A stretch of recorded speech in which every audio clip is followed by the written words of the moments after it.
ministro do Supremo Tribunal Federal, Alexandre de Moraes, rejeitou o pedido de prisão contra o ex-presidente Jair Bolsonaro.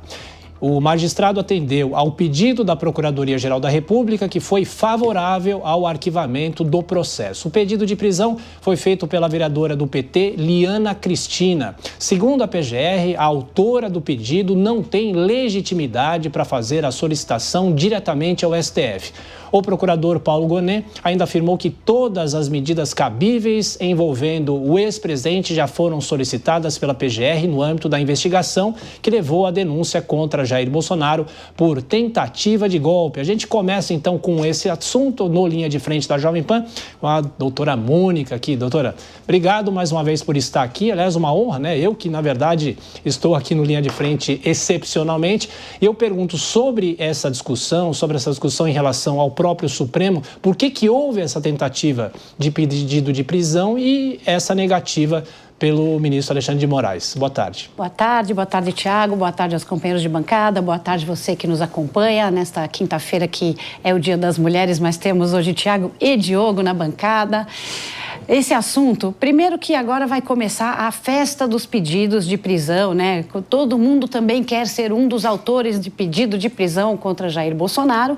Mas é importante deixar claro que neste processo especificamente, que era um processo de um caso de uma manifestação que Bolsonaro haveria feito, de ter convocado a manifestação, pedindo anistia, e aí essa vereadora foi lá, pediu, assim, é um pequeno caso, de novo falando de liberdade de expressão, um caso que não tem prova suficiente, um caso que não tem embasamento suficiente para justamente pedir a prisão de quem quer que seja.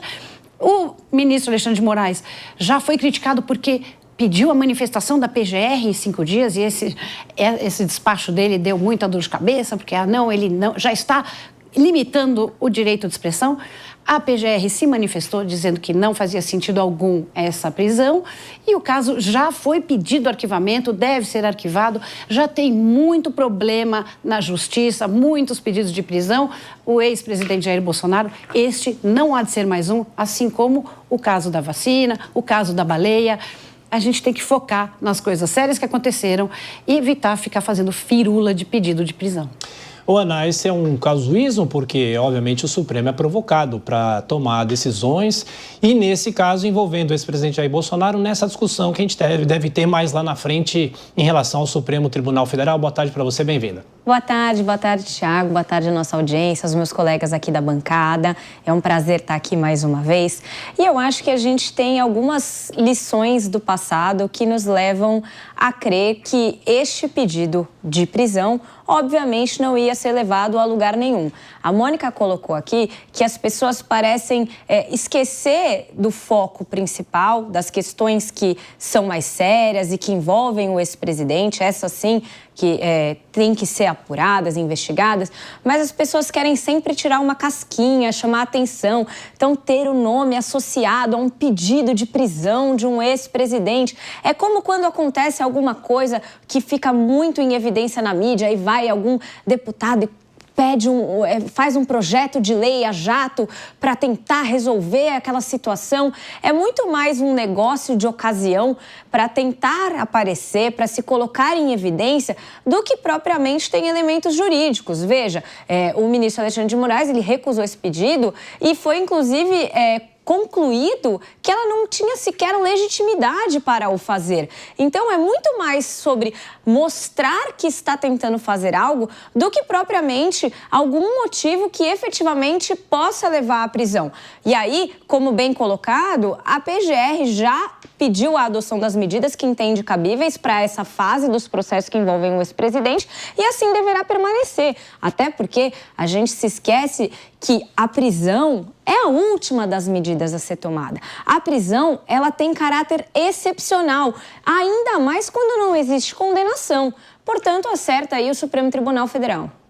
Ô Maria, a leitura política disso, né? Porque tem toda essa discussão que não só o ex-presidente, mas também os aliados dele seriam perseguidos pela justiça, mas essa decisão ameniza um pouco isso? Boa tarde, bem-vinda. Oi, boa tarde. É um prazer estar aqui hoje com meus colegas de bancada e mais uma vez discutindo política e economia e todos os assuntos variados com você. De fato, né, isso é um debate que eu já venho falando também anteriormente. Está tudo muito politizado hoje no nosso país e digamos que no mundo, né? A polarização, ela transbordou em todas as áreas e isso fez com que as pessoas se politizassem mais. As redes sociais foram um grande instrumento, um impulsionador disso tudo. Então, a gente vê as instituições sucumbindo a esse fenômeno da politização exacerbada que anda lado a lado com essa polarização. Então, como você bem colocou, eu acho que a Mônica foi muito feliz na fala dela, a festa dos pedidos de prisão. E é isso que a gente está vendo, um teatro político onde a esquerda quer, digamos, lacrar com a direita e vice-versa. E, a meu ver, essa iniciativa da vereadora, né, que foi mencionada, a vereadora petista, tentou assinar para a base dela para instigar ainda mais a polarização junto nesse contexto de festa das prisões. E, como eu digo, né, somos seres políticos.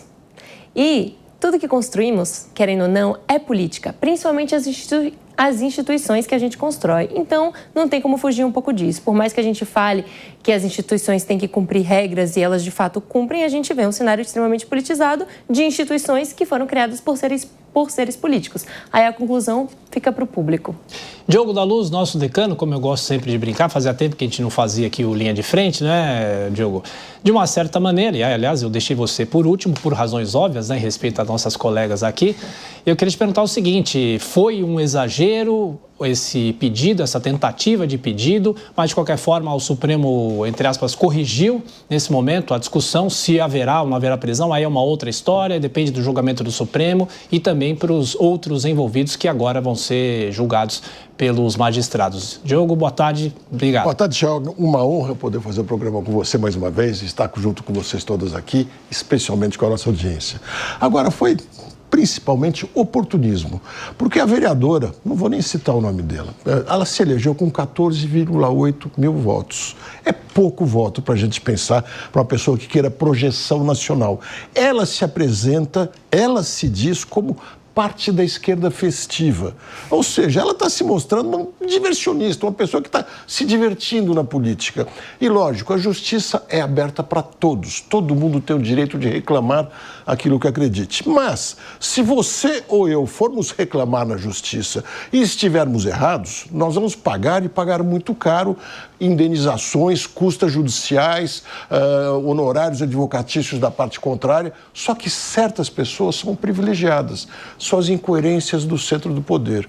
Por ser uma parlamentar e estar num partido, ela pode reclamar o que bem entender e o máximo que vai acontecer é alguém dizer: não, mas você não tem esse direito, e encerra-se o caso e não paga nada.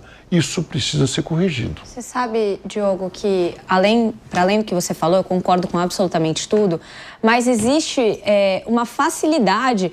Parece que os parlamentares eles ficam muito mais preocupados com essas oportunidades, você colocou a palavra brilhantemente, do que propriamente com o que precisa ser objeto de preocupação. Essa não é nem a primeira, nem a última vez que a gente vai ver a manifestação de algum parlamentar com relação a algo que não lhe diz respeito, que não é da sua competência e que não tem qualquer relevância para a atividade que ele deveria estar desenvolvendo naquele momento.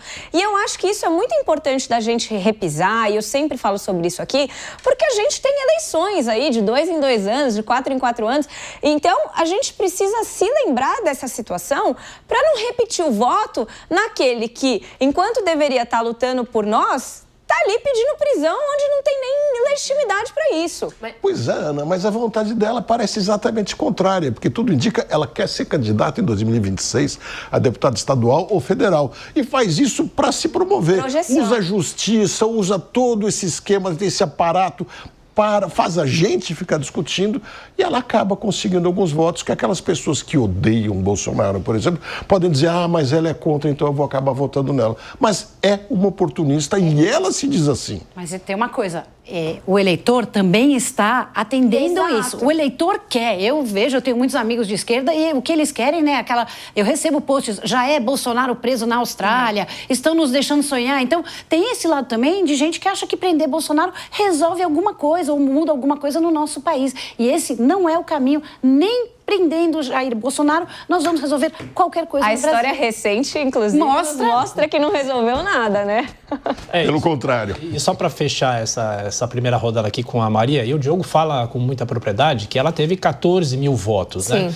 E é interessante porque a gente está aqui falando dela, né? Ou seja, é uma vitrine para ela e, de uma certa maneira, também ela aproveita a vitrine do Supremo, porque sabe que, de uma certa maneira, isso vai ter uma repercussão, não é? Totalmente. Mas é isso que a política se tornou, um grande teatro onde os candidatos e os mandatários assinam, tem que ficar sempre ali assinando para as suas bases. E isso, parte disso, como eu disse na minha primeira fala, vem da questão do apelo que as redes sociais têm e como a gente consome política atualmente. É isso, as pessoas não têm mais de 30, ninguém quer mais ver um vídeo por mais de 30 segundos nas redes, então se você tá lá e vai ver o vídeo que ela fez, eu fiz um projeto de lei bacana aqui pra minha cidade, que saco. Não, eu fiz um pedido para o Jair Bolsonaro ser preso. Isso tem muito mais apelo com a dinâmica e a lógica do eleitor digital que se locomove principalmente pela agitação, pela emoção, pela raiva, que tem um apelo muito forte. Mas daí, só um parênteses rápido, a gente entra numa questão que talvez seja a mais profunda de todas,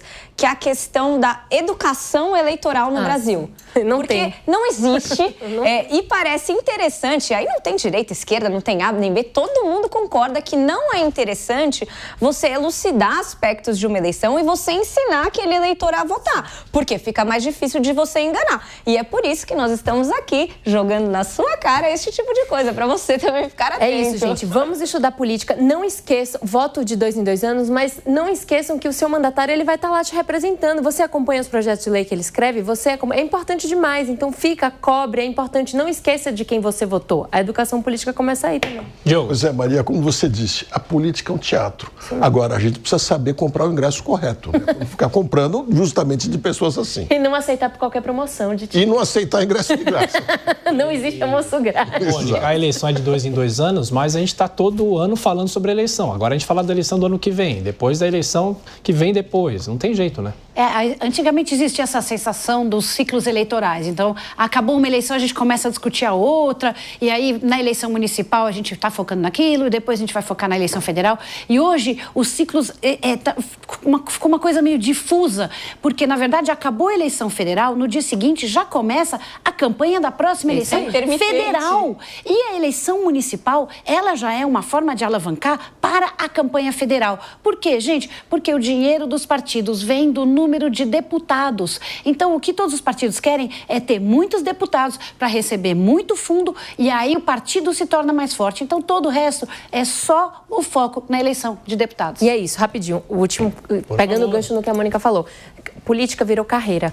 E não era para ser isso. As pessoas estão lá para defender um bem maior, defender a sociedade, o desenvolvimento da sociedade. Mas não, é uma carreira. Então, vou me eleger vereador, depois vou ser estadual, federal, senador, quiçá. Aí também, se você faz um cargo no executivo, é a mesma coisa. Prefeito, governador, quiçá presidente. Então, a gente tem que ter um olhar mais cuidadoso com isso. Tanto quem se dedica ao poder público, tanto quanto quem elege essas figuras. Porque se você for ver o exemplo de outros países, tipo a Suécia, países mais sérios, assim, digamos, né, nesse sentido que tem menos corrupção e tal, a política um parlamentar na Suécia divide um apartamento com outros 4 parlamentares. Então, assim, como é que a gente enxerga o político e o fazer política no Brasil também diz muito da nossa sociedade e como essa carreira funciona.